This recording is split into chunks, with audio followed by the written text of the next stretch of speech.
me, Yeah. across from me, there's two black walls, and then we got a white wall here, a white wall there, and the previous owners spattered neon paint all over it, and then they had black lights. So like, you come down here and it's like a full-on frat house basement. Basement. Yeah, dude.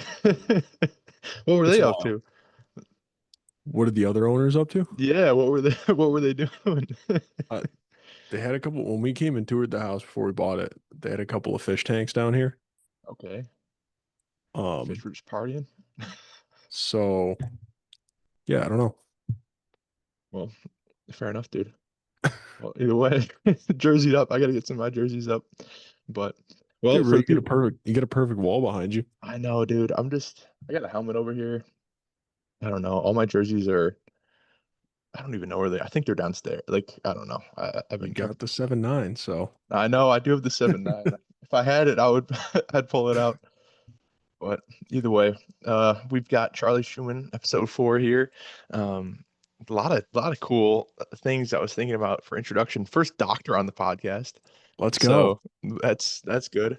The former, as you can see in the background, former Penn State alum, old lineman there. You got your bachelor's and master's from there, right?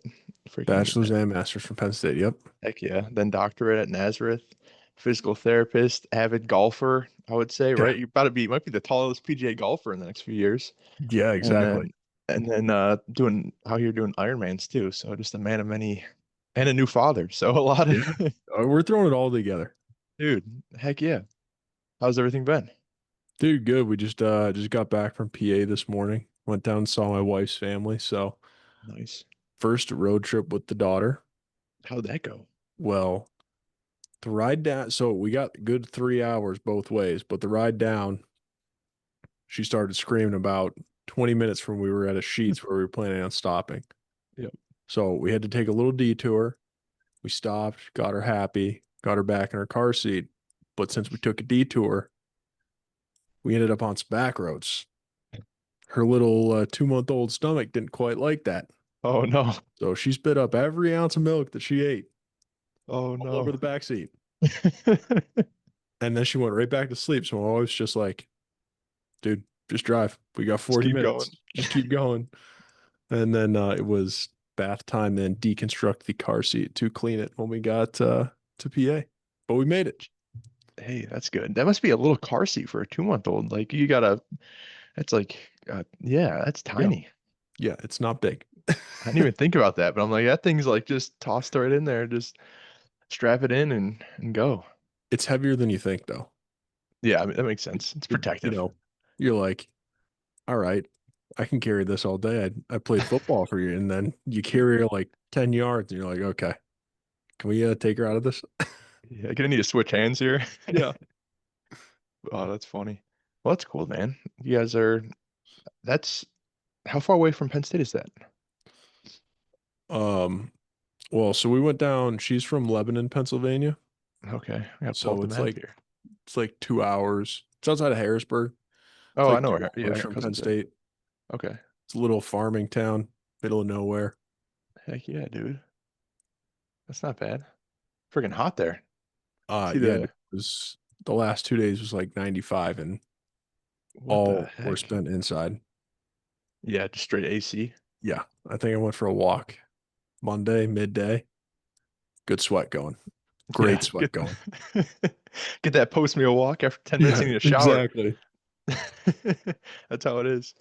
Well, dude, I'm kind of interested because a lot of my audience is former big guys too. So I'm interested, like, I guess at the story from the beginning because I want to kind of hear, because you're older than me, so all your like high school and recruiting process was before me. But I'm interested kind of in the background because I know you played hockey, right, growing up. So I'm Dude, hockey was interested. my first love. Okay, so how do you go? What Coach Molnich just find you and was like, "Hey, you're playing the wrong Oh, sport." this is actually a great story. So I played everything growing up. I always wanted to play football, Yeah, but I was always the bigger kid. So like I would have had to play up an age group. And I just like the extra weight I limit. never I never really cared to do that. Plus, like I never got chosen in Pittsford. It would always have to have been a Fairport. Like I would have played Fairport Pee Wee football. Oh, okay. and then I would have to play up a couple of years. And like I had hockey, I played baseball, I played lacrosse, I played everything. Yeah. I was just like, all right, I'll just wait. And then in sixth grade, Coach Malinich drafted me to his Pittsburgh Little League baseball team. Heck yeah. And since then has told me, he's like, dude, I only drafted you because I needed to get you on the football team. And I was like, that makes sense. That adds up. So I think that was my sixth grade year. And then seventh grade, I played modified. Yep. Honestly, I knew nothing. I tried out for modified football in seventh grade as a quarterback and a linebacker. Heck yeah. And I was probably 250 pounds. Like, Big Ben. yeah, it would have been Big Ben minus all the athleticism. Um, and then from there, dude, I just obviously I ended up playing offensive, defensive line. I could never figure out D line. I just couldn't do it. I don't know if I wasn't mean enough, but I couldn't figure it out. Um, so ended up getting pulled up to freshman football, which doesn't even exist anymore. I Oh, don't know. really? Did you guys have freshman football? Yeah, I played freshman. Yeah, we don't I even never have. played up, so I was yeah, I played freshman with like Jake and some of those guys. Yeah, we don't even have like when I was coaching when I came back, Yeah. took a job with them, is they just don't even have it's just JV and varsity now. Oh, wow. So I played freshman as an eighth grader and then got pulled up as a uh the plan was to always play JV as a freshman, Yeah. but like I was at that point where like I don't know if you remember the Testani brothers, Yeah. Heck like yeah. all those guys They're were beasts. freaking dudes. Yeah. And I was like this pudgy kid that had played football for 2 years that that loved hockey, and I was, I mean, looking back on it, I was soft.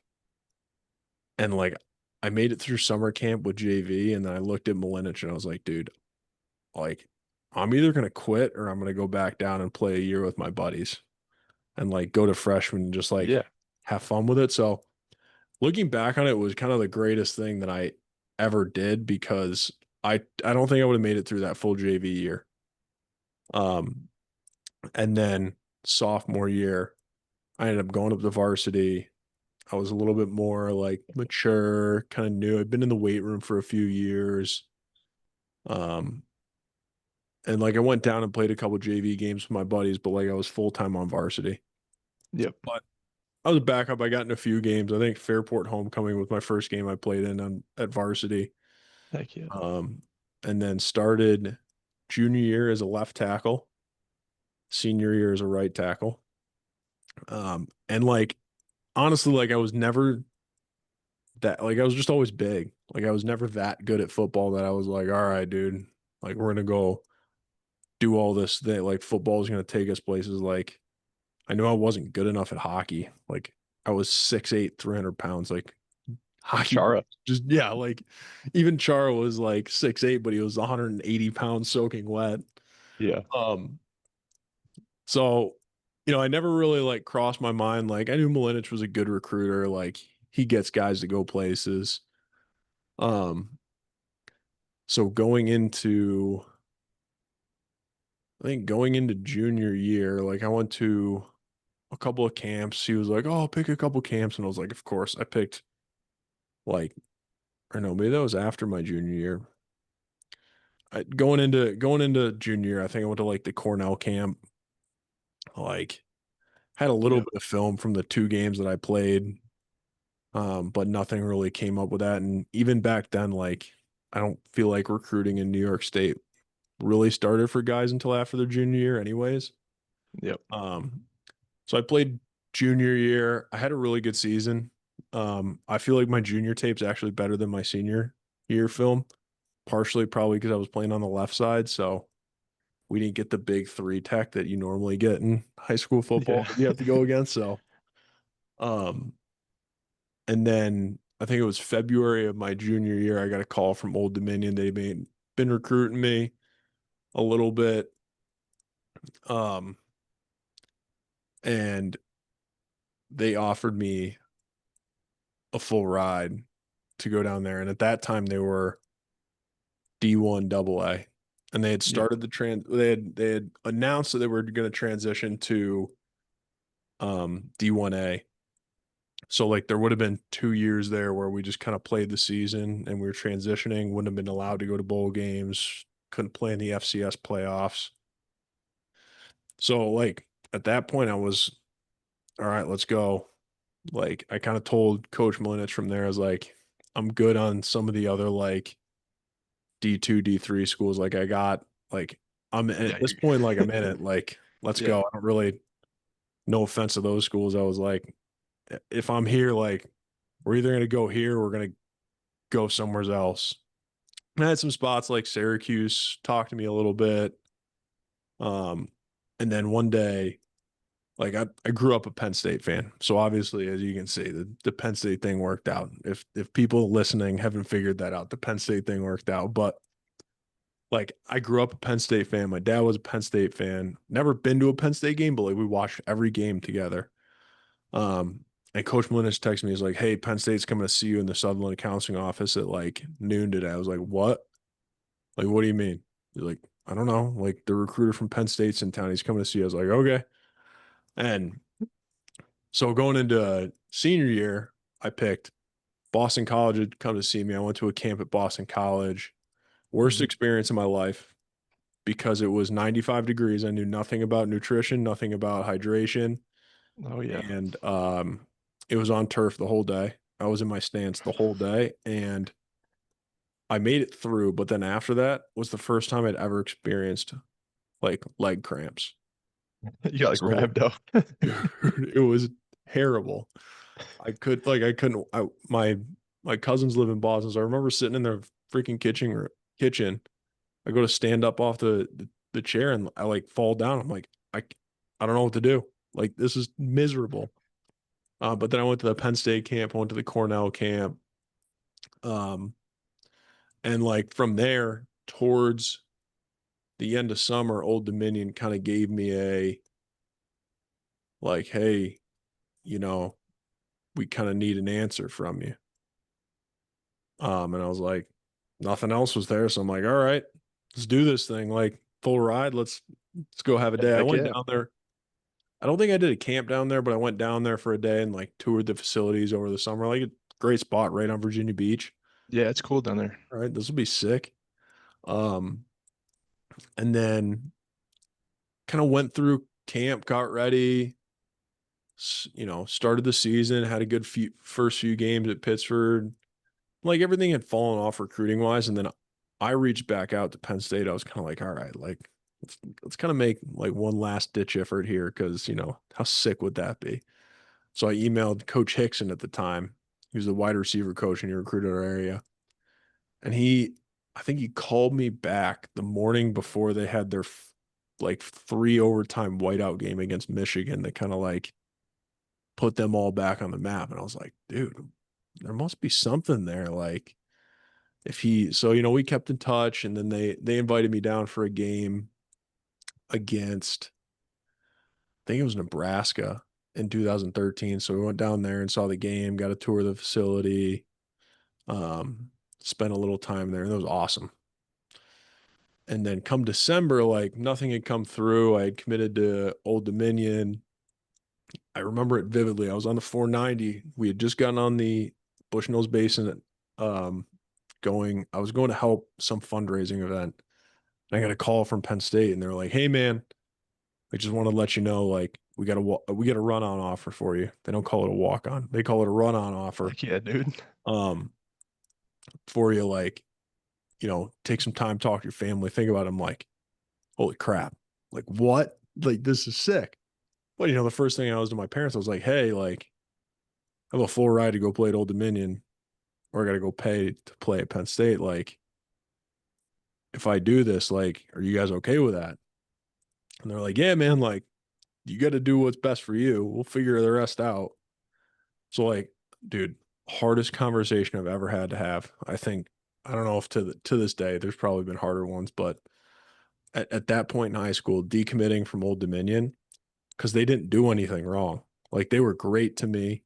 Yep. I mean, Whitcomb now because Yep. he was there when you were like greatest dude ever. Like I Yeah, love he's that cool. dude. So calling him and and Coach Wilder, like they both treated me so well through the recruiting process. Like I wanted to go to Old Dominion, but like Penn State was sitting right there. I was like, I can't not go here. So I decommitted from Old Dominion and ended up on I vividly remember this too. We're going down to my parents' place in or where my dad grew up for Christmas in Hawley, Pennsylvania, and we were stopped in a Wendy's drive-through, and I called Penn State on Christmas Eve. I was like, "Hey, I'm coming. Like I'm in." Let's Um, go. and my question that day for him was like, "Dude, like is O'Brien staying?" Because at that point they were on the bowl ban Oh, still.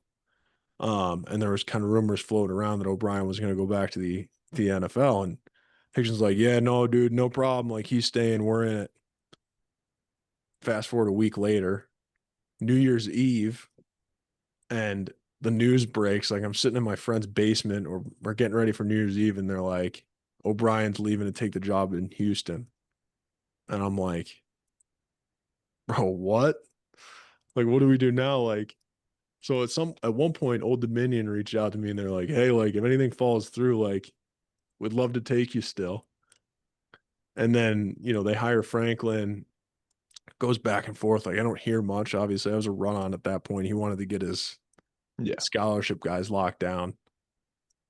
But we had a Lattimore company trip to a Syracuse basketball game. And we're in the dome, 40,000 people. Like you ain't getting any cell service.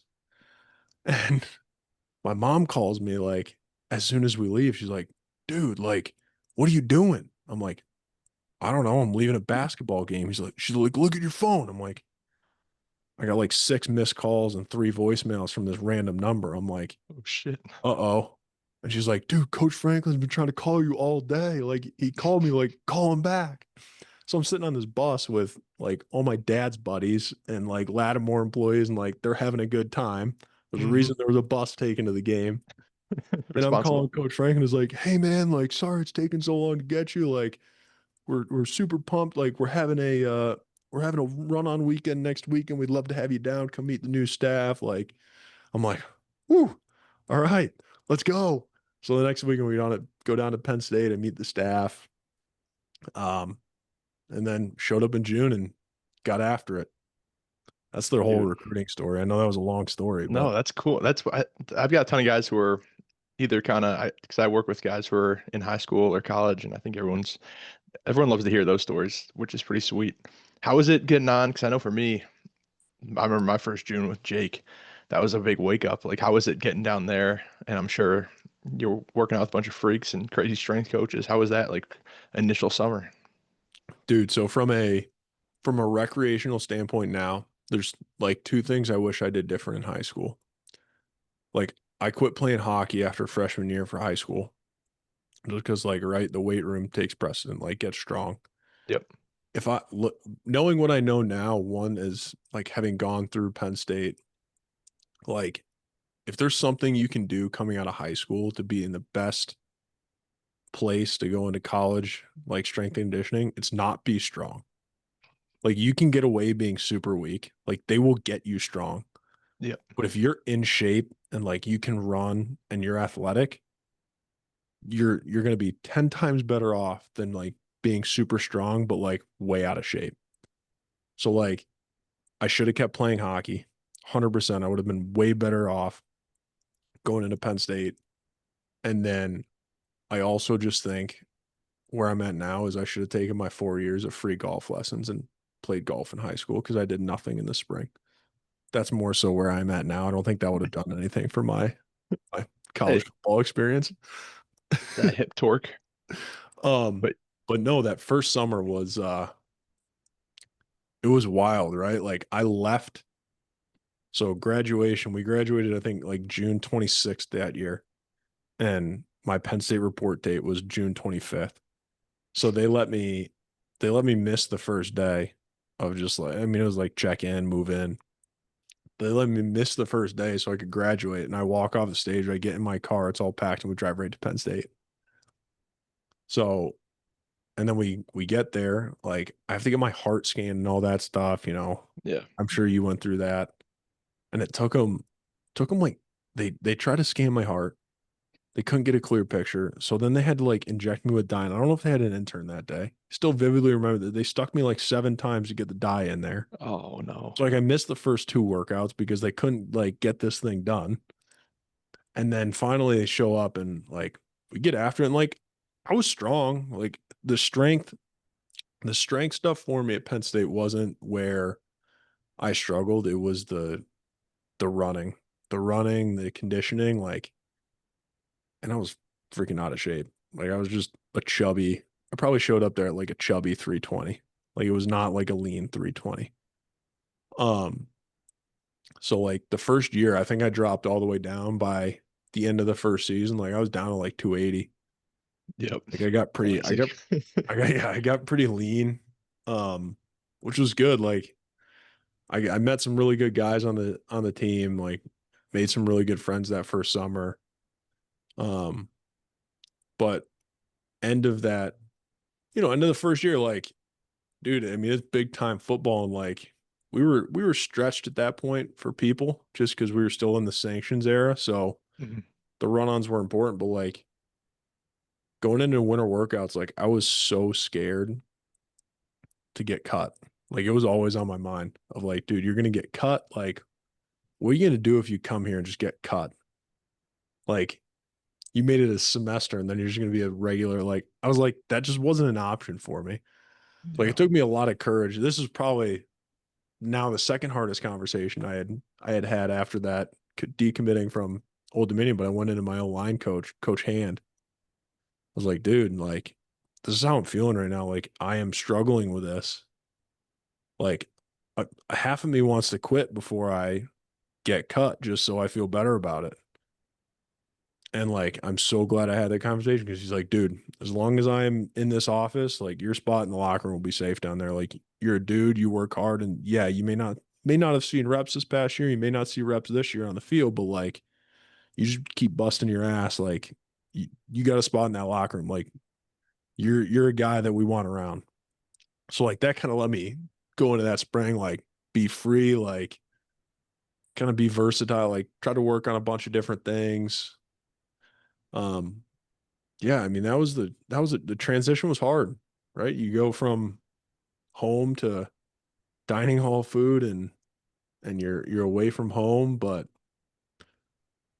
I eventually got comfortable at Penn State. Like I don't think that first fall I was really comfortable being away from home because I was always kind of a homebody, even though I Yep. loved Penn State, but I was always a homebody. Like when I was at home, I always wanted people to come to my house. Like, hey, come sleep over at my house. Like I'm more Not the comfortable same here. way. Um, so like being away at Penn State was just different.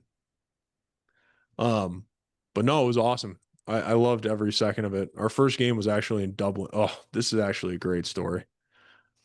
So first game, we're in the Croke Park Classic playing in Dublin, Ireland, and they take the whole team, most of the whole team. And like I had never been to a game before. So like I and I'm generally a very meticulous person, like always trying to be on top of it. And like the whole week leading up to it is like, meal on flow. Like show up to the meal between this time and this time, but make sure you're ready for practice or to go. So, I have a roommate that's a sophomore.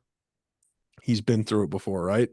So that morning before, like it reads different on the schedule. And I'm like, I'm all packed up. I'm ready to go down there.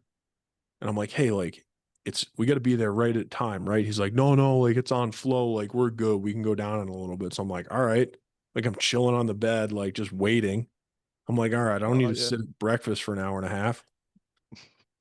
And I get like, and we're in Dublin though. So like I don't have cell service. Like we're just Yeah. on Wi-Fi. So like get like a couple of like texts like, dude, where are you? And then someone's banging on the door. I'm like, what's going on? And they're like, bro, where are you? Like you're supposed to be 10 minutes early to breakfast. And I'm like the sinking feeling in my heart. So Well, like I sprint down there. And I love Coach Han. Love him to death. But he was a screamer. Like that was his. So we're standing outside. There was three of us that ended up being late that morning. So he rips into us. And I'm like, I feel awful. Cause I'm like, dude, I should have just gone with my instinct on that one. yep. So thank God. we won with a walk-off field goal because if not, I know for a fact I was going to get blamed for being a distraction of the reason we lost that game. But we made it. We won. We got back from Dublin. I ended up winning Scout Team Player of the Week the very next week, Oh, heck yeah. and they always let that guy travel to the hotel, go through that. Oh, So like that's sick. literally the next week, I'm going to the team hotel, and I'm like, all right, I'm not going to be late. And Coach Han that Friday comes in, he's like, yeah, I almost didn't let you come because of last weekend, but he's like, you can come. Like you earned it this week. Good work on the field. I'm like, all right, I'm not gonna mess this up. I'm not gonna, dude. I was like 45 minutes early to breakfast that weekend, and we made it. Like I was so nervous that entire. Was like, I don't think I slept. College Yeah, football gave me a sleeping problem. I don't know if you had that experience. absolutely. It's a sleeping and a hydration problem, I think, at Oh least yeah, when we started out, because we did like hydration tests. I remember my first summer with Coach Sid, who after my first year he left, and now he's a strength coach for Green Berets. And jeez. he's just one of those guys, you know. He's just like there was always a rumor that he fought like he did because he did some like MMA fighting too. So there was like a rumor he fought Kimbo Slice at one point. And, like he's just a crazy dude. And we'd have to take these hydration tests, like whatever, because the freshmen, you know how it is, the freshmen lift first. So we'd be Yep. in there, whatever, like 5 a.m. and have to take a hydration test, be fully hydrated. So you're, in the locker room going to take a piss Yep. in a cup at like 4:30. And I'd be like waking up throughout the night, like three times to go to the bathroom and then chugging more before I go to sleep to make sure I'm still hydrated for the morning. And yeah, Yes. I think for like my good 6 year career, I probably averaged like 5 to 6 hours of sleep. And that's when I work with guys now. I'm like, hey, sleep, we got to make sure we get our sleep in because that's definitely the biggest thing I neglected as a Oh, player that I just dude, like, I was always dragging. the things that I know now, like I know we always say that, right? Hindsight's 2020, but the things I know now, like I would have done. There's so many things I don't know. Right? It's hard to say things I would have done differently, but like there's some things I would have done a little bit different, but I was a college kid, I didn't know any better. Yeah. Um, but yeah, like even sleep, like I tried to go to sleep early. Like our early workouts, like there was nights I was in bed at like 8:30. Like I Oh, was wow. trying to get enough sleep, but like the anxiety of missing that alarm. Like it maybe I think I missed one alarm in my 5 years at Penn State, but the anxiety of after that first game, I I couldn't sleep. Like I'd be tossing and turning all night before winter workouts. Like it was the plus winter workouts just sucked. So yeah, sleep was not I just wish I think I wish I knew more of the science behind everything that they had to offer, especially Penn State, dude. We had so many resources I just didn't understand. Like I just didn't know how much that mattered. You know what I mean? Like it's like, oh, like be leaner. I was like, okay, sure. That makes sense. But like we have the ice tubs. And I mean, I don't think 10 years ago we knew how to use ice tubs like we do now. Yeah. So like that's part of it. But like we had the sauna, like, like recovery stuff now, like they're like, dude, this stuff's amazing for you. It's like I went on Saturday mornings to the building and got in the sauna, but that was not for recovery. I mean, it's for a type of recovery. Yep. Specialized recovery. Yeah. Yeah, we would hit the ice tub immediately after a lift, like hit leg day, and then just go right in the ice tub. And now Yeah. now it's like we're supposed to wait 4 hours or um whatever it Well, may now be for there's now, muscle and yeah, yeah, now it's like, dude, the ice tub's less about like it's better to do it before workout. which we did the hot tub before. Yeah. So it was like everyone would be in the hot tub, especially for cold practices. Go in the hot tub for a few minutes, then get changed, and yeah, it's I don't know, it's just a lot of it too. I think as a player is kind of just and what you've probably seen from some of the best guys, like just follow like the intuition of what like feels good and just like, you know, so much of it is just mental too. Like if you go in and you're like, dude, I'm ready to go today, then like you're ready to go. Like it's really Yeah. as much as you try to like people, I think now it's like the pendulum swung to almost like over sciencing some things. where it's like, you get paralysis by analysis a little bit Dude. if you're trying to optimize everything, nothing's really optimized. So since we set this up, that was something I was thinking. I was like, man, what do I like? I need some good one-liners. Like, what am I gonna one-line clanker with? Well, Hit like, me. I mean, it's not even a one-liner, but I was like, it's so easy because even in PT, but like also, it's easier for the guys you work with sometimes because you work with a lot of guys that are like generally high performers, like they've been through it, they understand a lot. So it's easier to, get specific. But there's a lot of people out there that, may or may not listen to this, but especially Gen Pop people that we work with in PT, some of the people is like you can get so nuanced with things that it just goes so far over their head because they just don't even do the like they don't do Yeah. the easy things right. So like, you know, we were kind of going to town last week when you were in on like, oh, you're like your waking body temperature and this and that and like fixing your metabolism. But it's like some people just like if you don't sleep and you don't hydrate, it doesn't matter what like you could you could take all these supplements and it's not going to matter if you don't do these like simple easy. So it's like some of these and I think a lot of it is we look for like our society is focused on the quick fix, right? Like I see it all the time in PT is like people want to come in there and they want you to give them something and then they never want to see you again. I'm like, that's not how this works. Like honestly, it's kind of funny because I was thinking about all this too is like it all comes down to stress, right? Like now there's different iterations of stress, like the nutrition and fixing your thyroid and stuff like that that you talk about is really all based around, the stress that the body incurs.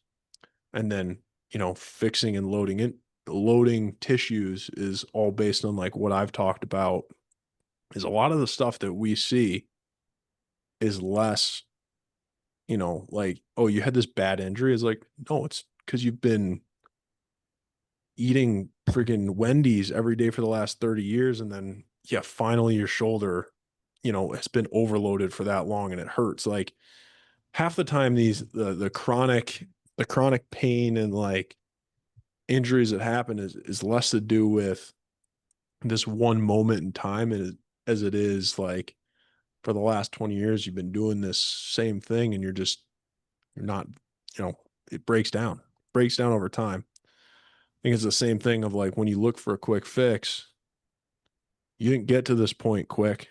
You got to this point because you've been eating Wendy's every day for the last 20 years. So do you think one supplement's going to make the last 20 years of eating Wendy's all of a sudden just go away? So like, I think that's the biggest mindset thing of like going into PT, changing your nutrition, changing your health is like, it ain't going to happen quick. It's not going to happen overnight. And I struggle with that. Like since I've been done with football, like I have struggled with that too. Is like, there's times like I've sat there and been like, well, why don't I just feel better? It's like, well, because it's only been a week that you've been trying this new thing out. Like, oh, yeah. Guess if I put it that way, okay. Yeah, there's so many facets to it, but it's like, and I struggle, like what you're saying. I guess like the quick fixes too, it seems to be like whatever is popular is usually what's like monetizable. Like it feels like that's like if it's, there's a quick fix of fixing your testosterone by taking whatever Shilajit or something. It's always something that's to be sold. Yeah. Um, which obviously for any of these things, it's a long-term kind of daily investment, which is a lot of it, it's harder because nobody wants to go to physical therapy or nobody wants to, meet with me on Zoom and go through the whole food and training but it's like, that's what's actually going to be worthwhile. And then sometimes I struggle with like knowing for me, it's like, do I just like nuke their existence and just like be like, look, like what you gave me what you've been eating for the past 5 days, and like this plan is gonna just be 100% different, and it's gonna, or do I just kind of like kind of breadcrumb and trail them in there, and it's different. It's interesting because some people like they respond well till like they're ready to just get nuked, and they're just like, all right, let's just follow it, and then some people it's like you try. Whether I try to give them like 4 or 5 meals and just like this is not going to work. Do we need to start with like just some type of orange juice before noon, like some type of nutrition, and let's just like slowly go from one meal a day to eating like two. And like, like, so it's like, you know how it is. It's just trying to, like you said, with the nuance, even with injuries, some people you feel like you can explain a lot and they're down to just go all in. And some people it's just like, all right, what's the next step? And it's Yeah. I feel like as somebody trying to, as we're both some people who serve and help other people, it's like trying to figure out the best way to kind of help I think, introduce that to their daily life. yeah, and I think that's where like relationship building and building trust with people is probably the biggest cornerstone of what we do. Um, because once you get to know someone, like you'll kind of figure out what they need. Exactly. Like it's do they need to hear all of this right now, or do they just need you to tell them, hey, for the next 2 weeks you're gonna add orange juice into your diet, and then we'll make the next step. Yep. Like because some people are really good process oriented like that, and then other people want to see the big picture and like they still will go step by step like that, but they want to see the big picture. I think I'm a big picture person because if I try to like Me too. I've tried to like really like do this whole like really. I mean, I've lost 75 pounds. Well, I've probably lost over 100 pounds in terms of like gaining Yeah. some back and going back Yeah, for sure. down, but like I've never really deep dived into like do, doing it the way I'm doing it right now of like trying to figure out like this hormonal imbalance and all that stuff and like fix your gut and like that's where I'm like, dude, I kind of want the big pit. Like we've been talking about this book, How to Heal Your Metabolism, which I still need to finish, but um like some of the stuff in there is just wild of like, you can lose weight, but it's still not really be all that healthy. For sure. Um, but and I think that's part of the one liner I was getting at early too, is like if you're 400 pounds, like it's at some point, like it doesn't really matter how you lose the weight. Like you can fix your metabolism. It may be easier to fix your metabolism, but like if we can get you off of Wendy's 4 meals a day, like honestly, don't matter what else you eat. Like Yeah. just It's going to be a we got to positive either start way. somewhere. You got Yeah. to start somewhere. So like I think that's where I've gotten to is like when I was at 350, like if you tried to take me down this road, I'd been like, dude, like screw off, like whatever. Um, but now I'm really trying to get nuanced with it and see where we can make this like feel a lot better. Um, but I've worked 4 years to get to this point. So actually 6 years probably now that I've been done with football. So if anyone's listening out there, like in terms of that, like I think that's huge is you just got to take the first step. 100%. And that's like, and I've had a few people who've like started with me and it's just kind of like, they're like on the phone. They're like, oh, man, I can't believe I'm about to do this, but like, let's just go. Like I had a guy, he's 398 when we started and he's just like, we got to just, we can't hit 400. Like, I guess if we're just like, we just got to start.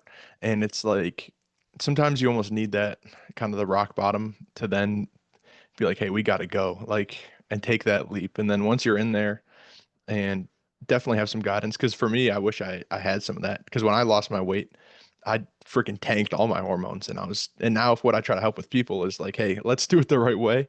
Because I've done it the wrong way. And then I never regained a ton, but like regained a little bit, but just didn't feel good. And like the Yeah. goal is to lose weight is to feel better, not to feel Yeah. worse. And just like, hormonally bad and sleep wise and all that stuff. So I think but you're right on that. Like you got to just take the first step with anything, That's right? It's yeah, it's that's exactly where I was. God, I can't remember the exact date, but it was like 2020. I had a weekend away with Jake was there. I had a weekend away with the boys in the Poconos. We did like poker and just ate like garbage all weekend. And I'd been like hovering in the 340s for a while. Like I finished my last season at like 320, and then like I decided not to train for pro day because I'd played 6 snaps in 5 years, and I was like, dude, like I have the body type that, yeah, like if some team wanted to take a chance on me, like maybe, but like I was gonna go train at XO, so like I was gonna have to train by myself on my own time with no guidance, and like I was burnt out by that time, like my body hurt. oh yeah, same So way. instead of like changing anything, I quit working out and decided to be a real college student for 3 months and ballooned to like 345.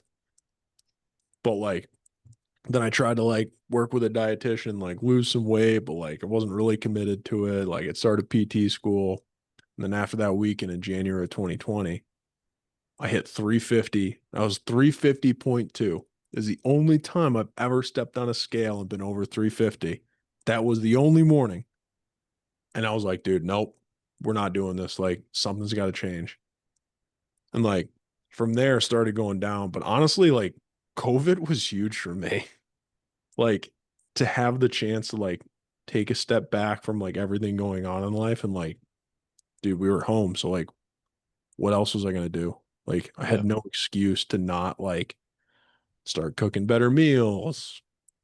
So now we're finally 6 years later in the like I want to fix my gut. Like I've had some gut issues, um, energy here and there, but like now we're in the nuanced like kind of want to like see if I can get a little bit leaner, um, but also kind of fix those hormonal imbalances and inflammation in the body and just feel better. It's tough with those too, because sometimes it's like you want to just cut down, at least like in my experience, but it's like actually hormonally we got to like fix this stuff first before we do that the Yeah. right way. And that's honestly something I've struggled with because like I had like a rock bottom health moment getting back from firefighting and was just like I feel terrible. Like I don't know what is like I'm in good shape per se, but like I feel absolutely terrible and went through I don't know how many like freaking tests and MRIs and all this random stuff, and then eventually figured out gut hormones, all this mainly gut, honestly, was the main Wild. issue. Yeah, and it was just like, and it was tough because then I'm working with like functional nutritionists similar to you, and I did started because I did all these labs, started taking all these medications and stuff probably in like February. Got diagnosed with autoimmune and all this, was taking like, I don't know, 50 plus pills a day and just still felt terrible. And I was like, this is not working. This was a previous company I was working with because my regular doctor just couldn't, I was like telling them I feel like terrible. And they're just like, I don't know, rest, do this. I'm like, like Yeah. I'm doing that. Like something's not right, but like all the regular blood work was just like, I guess you're in range somewhat. And it's like, all right. Yeah. And then eventually started working with functional people, got like a gut map and urine analysis, blood tests, and after like 2 months, like starting April and May, I'm following it to a T. But I'm like I'm a big picture guy, so I'm like I want to start like freaking cutting down, like, Yeah. and then I started trying to do it like do my own thing, and and then it did, and now I've had to like basically regroup and just get back on that, and it's just like man, like trusting the plan, which I preach to the people I work with, like I Dude, wanted to it's freaking just do it myself, and I was just like so hard to man, take your own advice. yeah, and it was so now I'm really trying to get back on that. But I think the biggest thing too, I don't know if for you, but at least for me and a lot of guys I talk to, like losing weight after football is I think it's the eating part, but it's not even that we don't know what to eat because like we're all of us get educated on what's healthy, how to do it. But for me, especially for me, it's like the late night binge eating where it's just like almost a functionality of, and especially in my scenario where I had a weight goal to be at, where a lot of times I had to just binge eat to make my weight goal. Um, and then by when you're done with your career, at least like it's still within you. Like I don't know how to describe it. Like I'm not even hungry. And then I found myself eating and I'm just like, what am I doing? Like it's just, and I try to use different strategies of, high volume or whatever it may be. But it's like that's still an obstacle that luckily I'm like whatever. I'm in a good weight range, but I would just like I know that just takes a toll on the health too. And I don't know if that's something you experience, but like that's my next opponent is beating that. Well, yeah, and I think still like I've gotten better with it, but I think a lot of it like we've kind of gathered it now is like diet culture is so much revolved around like, dude, just you want to lose weight, like be hungry more often. Yeah. Like, right? But like the more I've div uh, dove into like this like the how to heal your metabolism book and all this stuff, like You don't need to be hungry all the time. But it's like we get taught these are the right foods to eat, which I mean, according to some of the research now, it's starting to change of like the heart healthy foods are not quite so heart healthy. And again, the research, like all that, I'm sure will shift again. Like it all goes around in a circle. I found with the research, like there's going to be trends and this and that, but like I think it's like we get taught what to eat, but then it's like not how to combine. Like right, so like I mean, until I read this book, like last night, I was sitting there like my understanding of protein is like the more the better. Like, dude, Yeah. if you're hungry, eat some protein. Yeah. Like if you want to be less hungry and more satiated, like eat more protein. So like I'm big enough that I can get away with just eating more protein, probably because, at 270 pounds, like I can eat a lot of protein and it's okay based on the recommendations in that book. But like she was like, yeah, too much protein is just as bad as too little protein. I'm like, Yeah. The ammonia and all that. Yeah. I was like, what? I was like, oh, okay, that's new.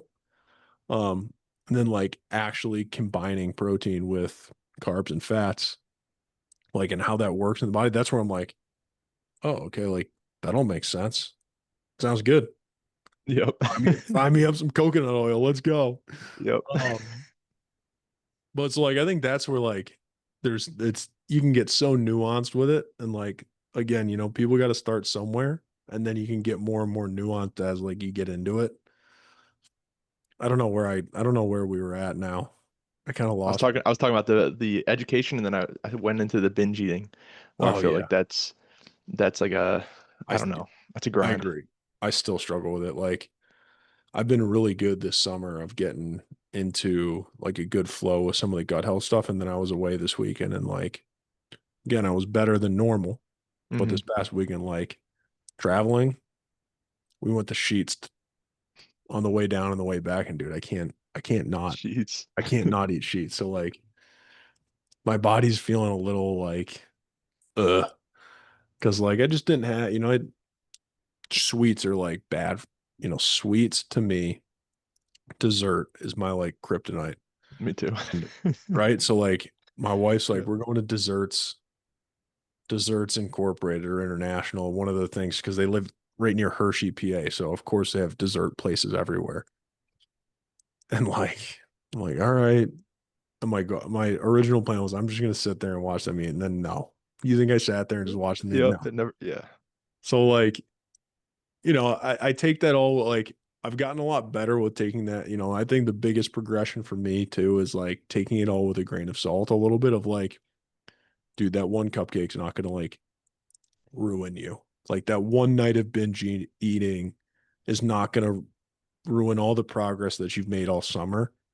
But if you get down on yourself and let that one night of binge eating turn into 2 nights, turn into 3 nights, turn into 4 nights, now that's where it becomes a problem is like being able to snap. I mean, I think it applies to everything in life, right?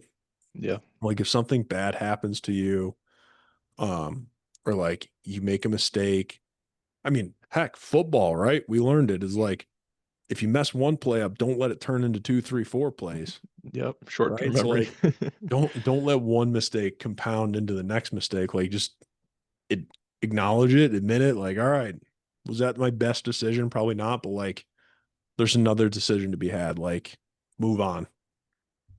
Yeah. 100%.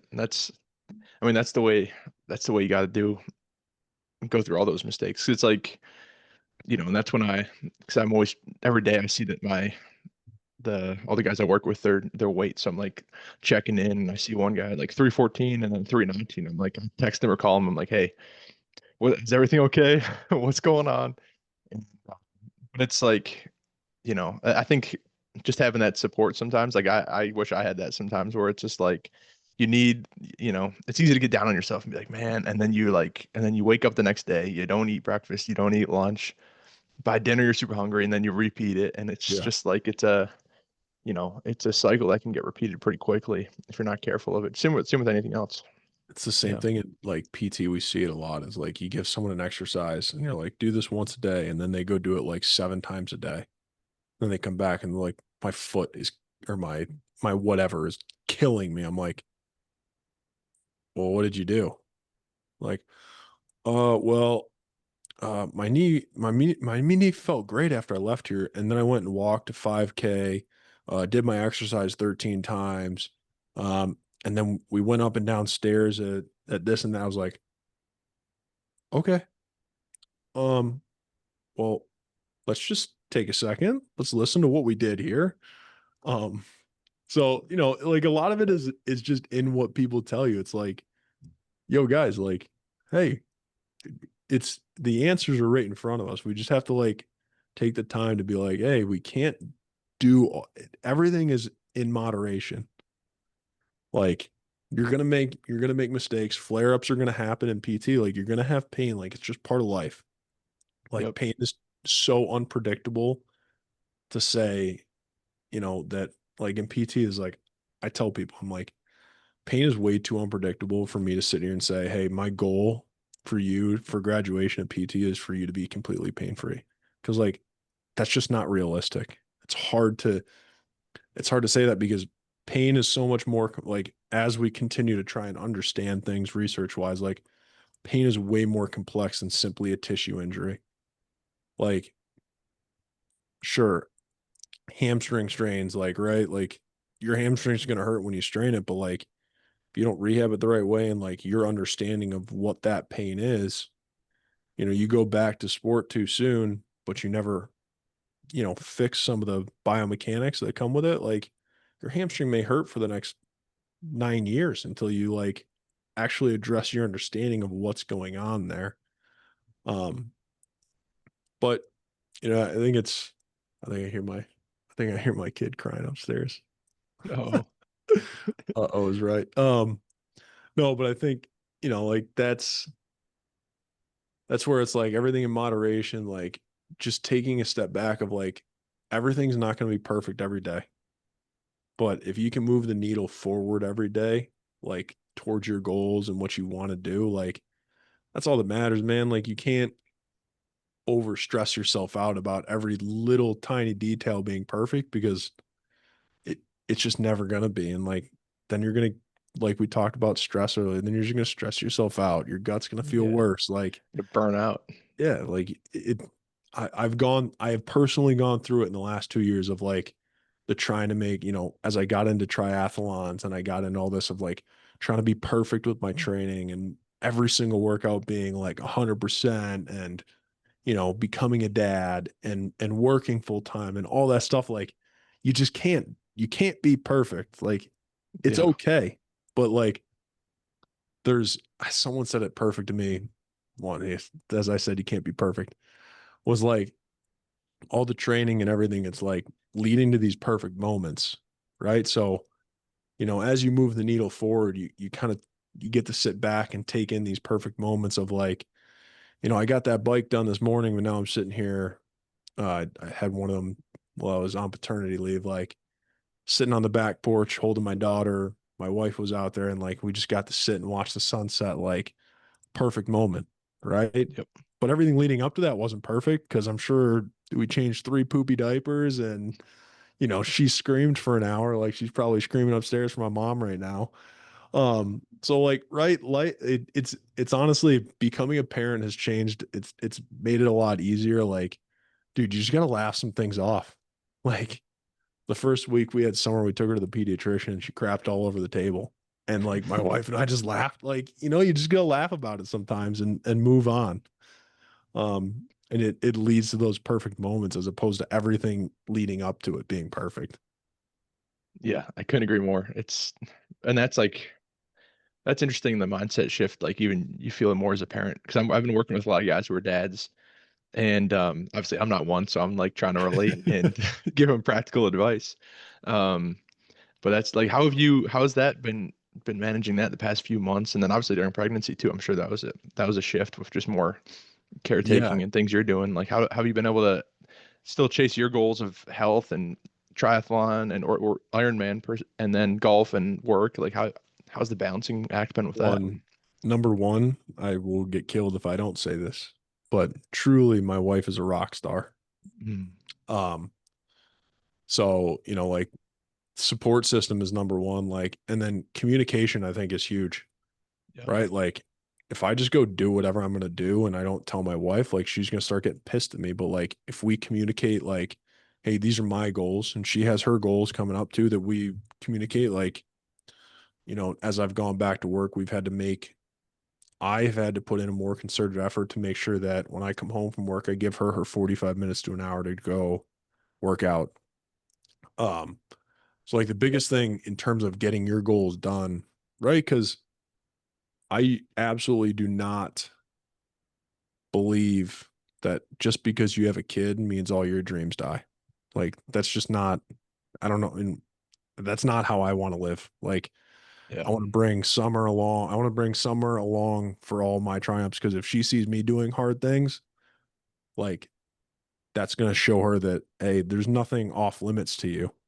Yeah. Right. So I think that, you know, being a parent is like a lot of it's communication. And then like, right, it's a harmony between all of it. Right. I think work-life balance, I think balance is kind of a bad word because, right, nothing's ever going to be 50-50. Right. No. This work-life balance is never 50-50. So finding harmony through different seasons of life. Right. It's another thing I've been doing coaching with my triathlon guys, and like it's another thing we've worked through with myself is like finding harmony through your different seasons of life. So, pregnancy looked different. I had more time in the mornings to go do these longer bike rides because my wife slept in longer because she was tired because she was creating a baby. Um, and then we had the baby, and now I don't quite have the same amount of time on a Saturday morning to go for a 4 hour bike ride. Yep. But I can communicate, hey, like if she sleeps till 7, if I get up at 5 and go for an hour and a half, I'll come back and help. Like, right, it's finding a way to, I said it earlier, is finding a way to move the needle forward while creating harmony throughout your seasons of life. So in one season of life, maybe work takes more of a precedent. I'm moving that bucket forward, but that doesn't mean I just let my nutrition and my workout at that time go to zero. Like it's finding, can I find 20 minutes throughout my day to keep up with a light run that's going to continue to move that needle forward so that when I have more time to focus on my goals, or when my season of life changes and I'm closer to my race and it requires me to be more in tune with my fitness, it's not that I'm starting back over to prep for that race. Is that needle's been moving forward. It just hasn't been at the top of the list. So I Yeah. think that's like the harmony of it all is like it's less, you find people talk about finding balance. Like there's no such thing as balance, right? Like things are gonna pull and tug you in different ways, but how can you move the needle? How can you find a way to move the needle forward every day, even if it's 10 minutes of something every day, when something else is taking precedence, that's the answer. Easier Yeah. said than done. No, that's awesome. Like I'm thinking right now, you're talking, I'm like, "Oh, I got to apply this to my, because I'm like an all or nothing type guy. In like, I've Same got here. my avenue and I'm just pushing to the max, and then everything else is just like not where it needs to be. And I'm really Right. trying, yeah, I'm trying to And it's improve on like that.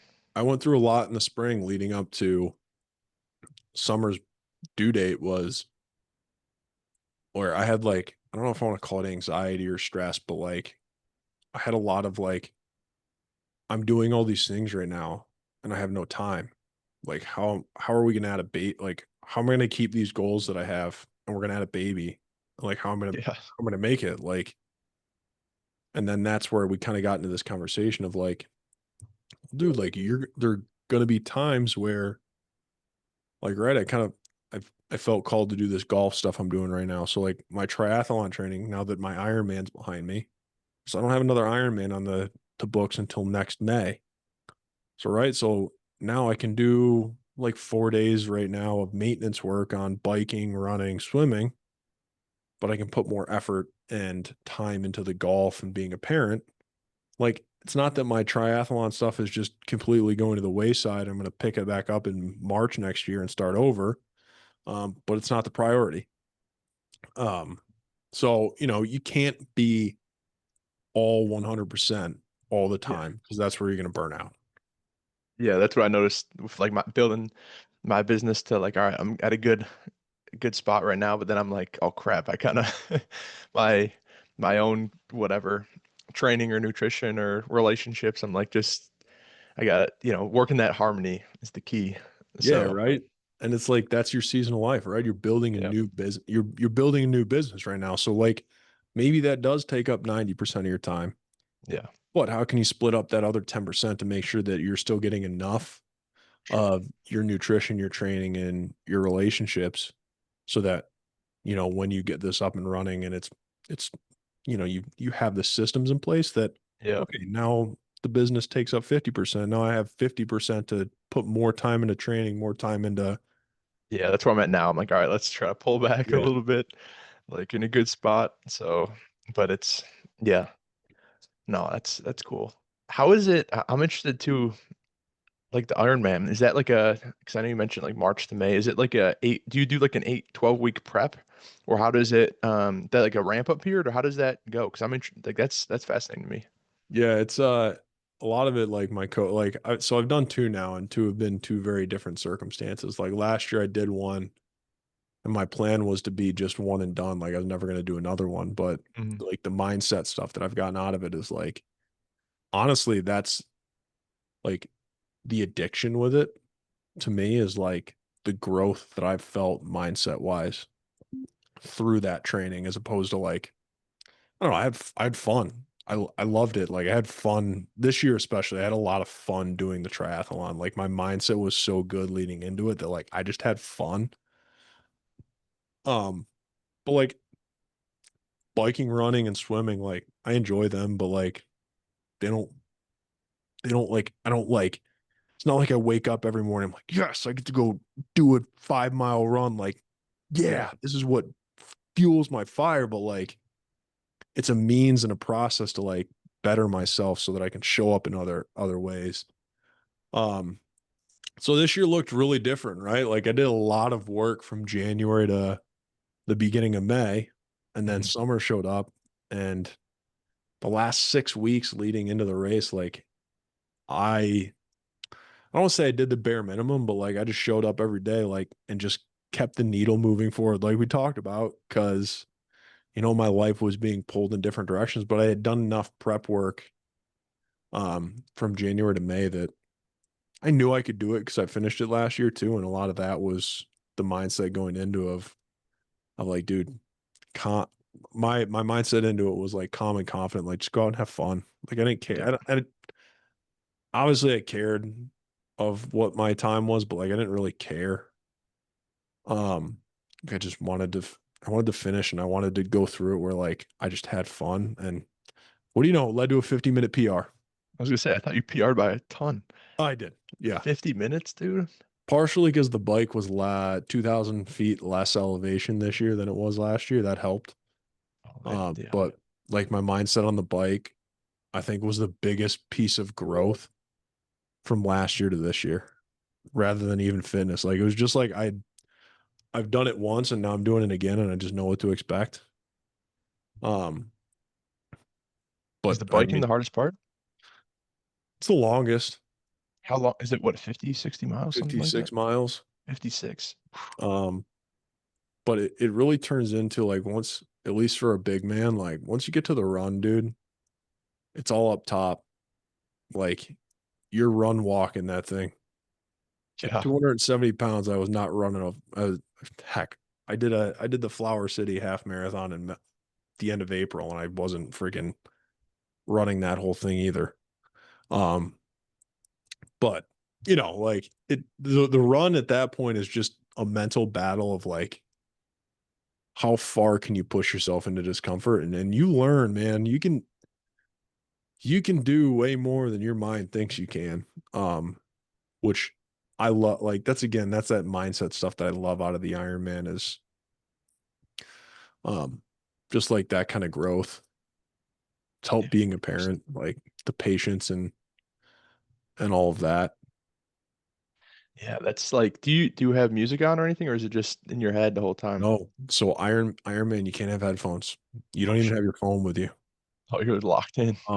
So like I mean the swim obviously is you Yeah. don't really um but the bike I think is the biggest like this year, like this year, I truly like just had fun. Like I don't know, it's hard. I've still struggled to put it into words. Like I just had so Yeah, much I fun believe it. that like, dude, I was talking to I people probably came up from behind me because I was not a fast biker. Like I think in my age group, I was like 870 out of 889 on the bike time. I'm just not a fast biker. Granted, I'm That's all right. 270 pounds, like not built to be a fast biker. Um, but like I'd be talking to myself, be like, all right, like just take it easy up this hill, man. Like we're out here enjoying it. Like, oh, look at I was like, oh, we're at Cayuga. I was like, man, I didn't realize Cayuga was so like clear water. Like I'm literally out loud just talking to myself, like having a conversation. Um, yeah, and then you kind of just it was beautiful. So like it was really beautiful to just go through the we went from Seneca to Cayuga and back, and it's just like, the Finger Lakes, man, they're Yeah, it's beautiful. awesome. It was a beautiful day. And then yeah, we ran and it was hot, but we made it. So how long is that total? What's like Um, I feel like that's hours. this year was I think 7:40, 7 hours and 40 minutes. Holy cow. Last year was So what's 8:28. so what's the hydration and like nutrition protocol behind that? That's a lot of work. Um, so like I got up and that was a big thing this year because last year I cramped a lot on the bike. Mm. Um, so a lot of it is like liquid nutrition. So I have Infinite. I think it's Infinite. Like the gels? So no, so it's like a mix. So you just put it in Oh, water okay. bottles. So I did Oh, four cool, cool. bottles of 300 calories. So I had one before I went in the water, Yep. and they had two on the bike with me, and then I had one at transition that I tried to drink as I was getting ready to go out on the bike. Okay.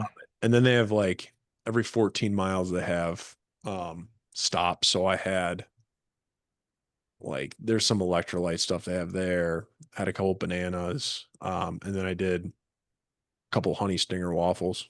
Oh yeah, dude. And then after the bike, honestly, I probably would help myself if I came up with a better plan for the run. But the run was really just a free for all of like staying cool. And then there's an aid station like every mile.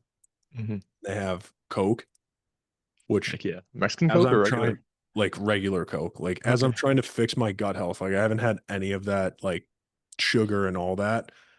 And then race day comes and I had like probably 20 cups of full sugar Coke. So like I got to the finish line, I was like, oh my God, I feel terrible. Like my stomach is not like I'm like I can feel a giant gas bubble in my stomach from all that Coke. Yeah. The Oh, carbonation too while running oh is my God, I crazy. know.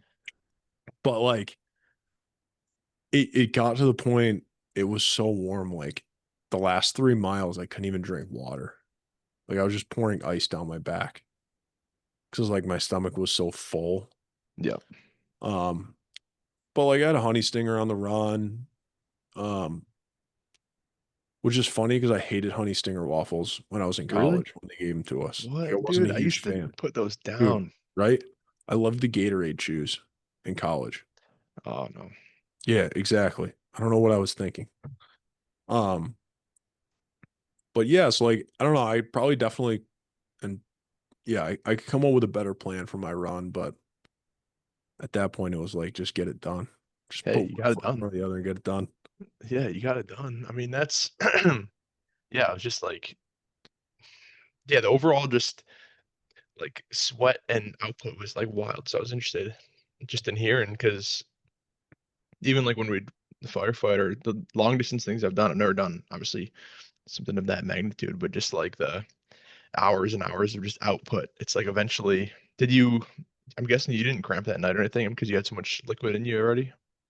Well, no, that night I was actually pretty good. It was as I crossed the finish line, my adductors Oh, got so locked up that I almost fell over across the finish line because oh my yeah. feet wanted to like cross each other. And then I laid at the finish line. I was definitely this year borderline like heat illness as I crossed the finish line. Looking back on it, because I tried to stand up twice and like I took a picture with my wife, but like And I was gonna walk out with my wife, and then I was like, "How about you go?" Like my sister was still there; she was gonna drive home with me. So I was like, "I'm gonna sit back down," because like I was just seeing like like white. I Oh was yeah. like, "Yeah, I'm not ready for that. I'm not ready to stand up yet." But I got cooled down. And I drove home.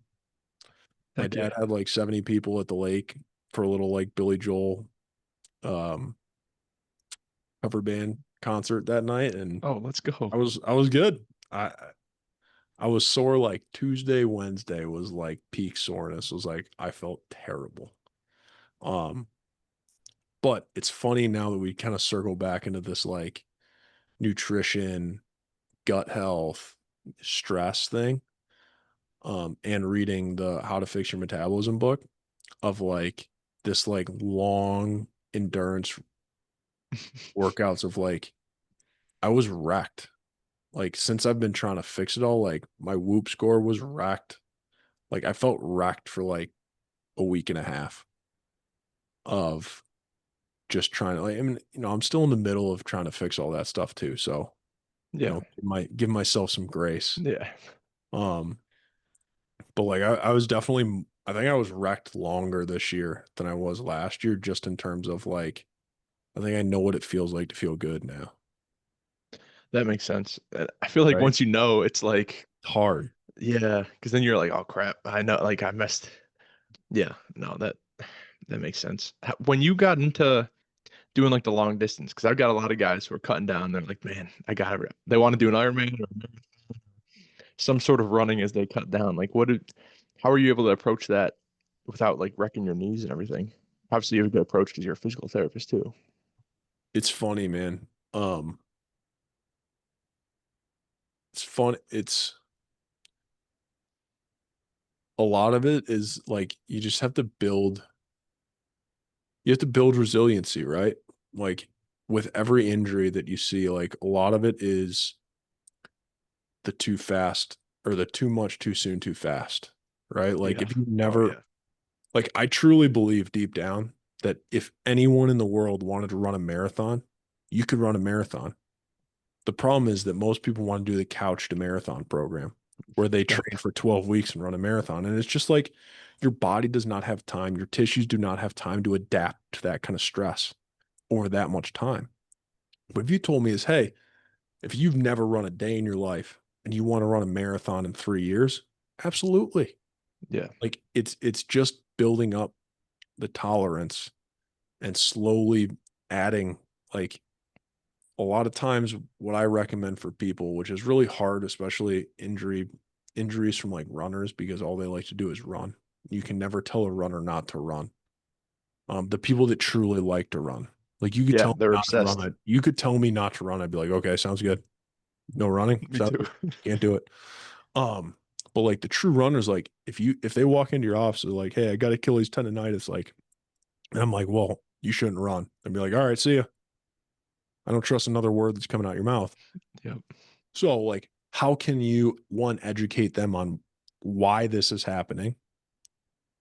Two of like, how can we modify what you're already doing so that it doesn't bother you? So maybe they do a ton of trail running, and boom, that spikes their pain, but they can go run on a treadmill on the road with no pain at all.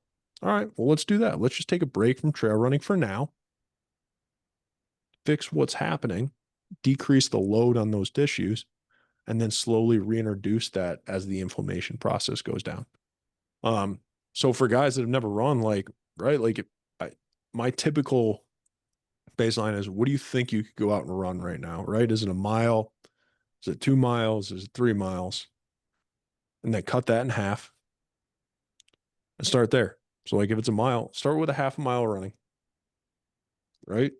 And Yep. then each week, like, build up no more than 10%. So, let's say you run 4 half miles this week. So, that's 2 miles total. Realistically, you shouldn't run more than 2.2 miles the next week. Um, and you can get more nuanced than that, but like from a total, realistically, if you look at over a week, like your total load, Yep. that's where you don't want to really increase more than 10%. So you could do it where you run for a minute, walk for a minute, run for a minute, walk for a minute for 10 minutes.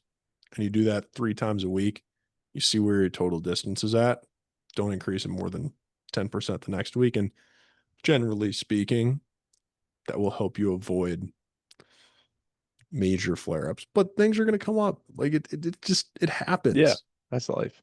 Yeah. I got a guy he ran like 2 5Ks, but he hasn't done any prep. So I'm like, hey, next 5K, like made a little running program, but I'm like, we gotta do if we're gonna just rerun a 5K or two every month, we gotta let's build in like a little bit of just getting used to it. And similar to what you're saying, it's a walk run kind of combo to Yeah, start and then build that up as you know, as we build it up and feel okay and then slowly increase. Similar to weight training, I'm very similar with that and is increasing volume slowly exactly. instead of just It all nuking it. Yeah. Yeah, it's literally all the same of like it's just building resiliency within the tissues. I think that's the best way to put it. Yeah. Um, but then my other one liner for you is going to be is oh God, what was it? If you're not, it's the you probably heard it. It's like if you're not preparing, you're preparing to fail. Or if you're not prepared, you're preparing to fail. Whatever that you know what it is. I Yeah. don't Yeah. know. I said it like 300 times a day preparing for this too. Um, but right, if you're not prepared, whatever, like if you're not making a plan, Yeah. um, you're just gonna you're gonna blow up. It's all gonna blow up. Um, so yeah, I think No, you're for right on guys that. that want to get into running, want to do an Ironman, it's like it's graded exposure. Yeah. Like your issue becomes when you start doing something too soon, too much, too soon, too fast. Biggest thing I've seen recreationally is people with pickleball, right? Okay, interesting. Yeah. They haven't played a sport in 10 years. Now they've got pickleball and they're like, all right, I went out and played pickleball for 4 hours 3 times this weekend. And now my everything hurts. I'm like, well, 12 hours of pickleball in a weekend is that's a lot. Like, oh, Yeah. like, yeah, but I could do it like 20 years ago. I was like, what have you done in the last 10 years? It's like, so a lot of I think injuries can be prevented with just like truly like grading your exposure to it and slowly building up over time. Like I think makes my job sound really easy. Um, but you can get way more nuanced than that, No, of and like course. it's Yeah. easier said than done. Um, but yeah, that would probably be my best advice for getting into anything really, anything new. Yeah. Yep.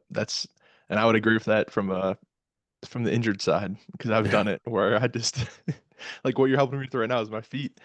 And it stems from really, I think it originally stemmed from last year. I got into running into like I'm just gonna run and just try to PR every day, and I'm just gonna beat my, just gonna beat. If I ran Yes. 6 miles, I'm just gonna beat it. I'm gonna run either seven or I'm gonna beat that at the same time, and then eventually did a few like half marathons, got under 2 hours. Like, I'm gonna keep just going, and then my shoulders start like freaking falling out of my sockets. I had to take like a few weeks off running, and I was like, dang, dude, I don't know about this running, and then do firefighting where I wasn't used to hiking and then we're hiking, you got a 60-pound pack, 10 to 20 miles a day.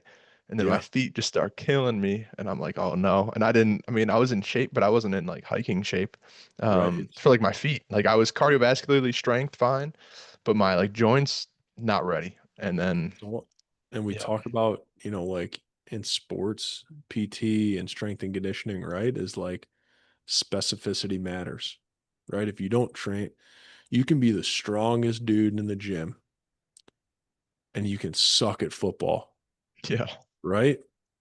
Like if you don't train specifically for what you're going to do, doesn't matter.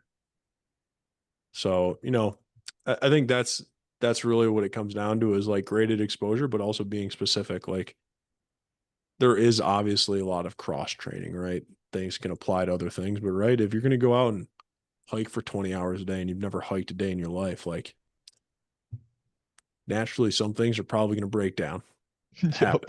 Um, but yeah, No, that makes because it's like interesting because I feel like now something I see is like the argument versus general just physical preparedness, just like lifting, being ready, and then some people where it's like I'm sure you've seen like the functional patterns and things like that where it's like you're only doing this like extremely specific um whatever functional thing, and I'm just like I don't know. I feel like there's got to be like a middle ground between that because There that's the is. new craze too. And I haven't really dove deep into it, but one of my friends who played at UB with me is like a certified functional coach, and he's just like, if you're not doing functional, you're an idiot. And I'm just, it's Yeah, just funny because I'm there's trying to so learn much it. there's so much out there, and like everyone, and I think the important part is finding what works for you.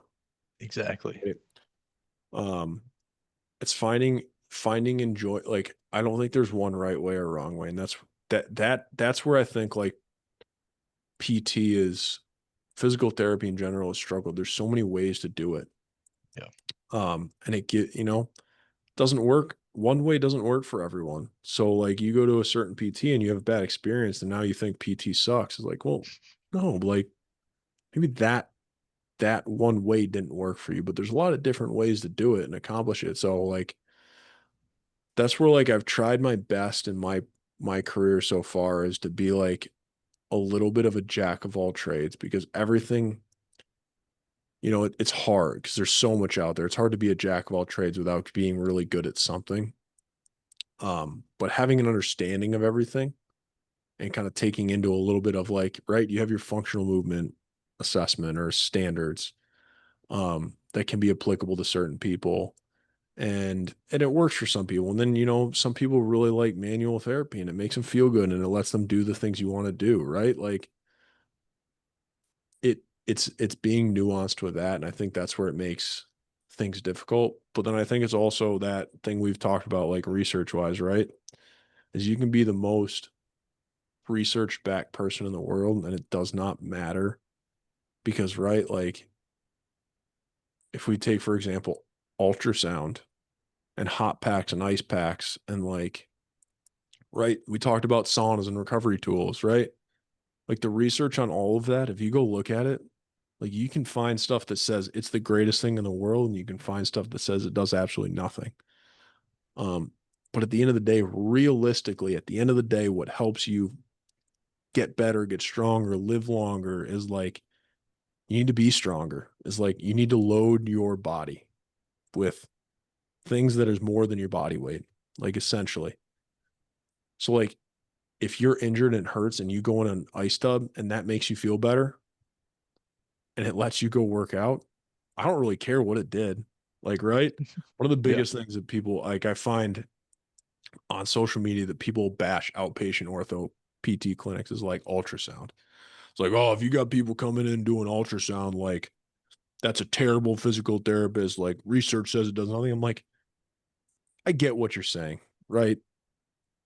But if you get so specific into the research and you don't do ultrasound, but ultrasound made that person feel better, like, and it let them do their exercises, dude, I don't care that it did absolutely nothing from a biological perspective or a physiological perspective.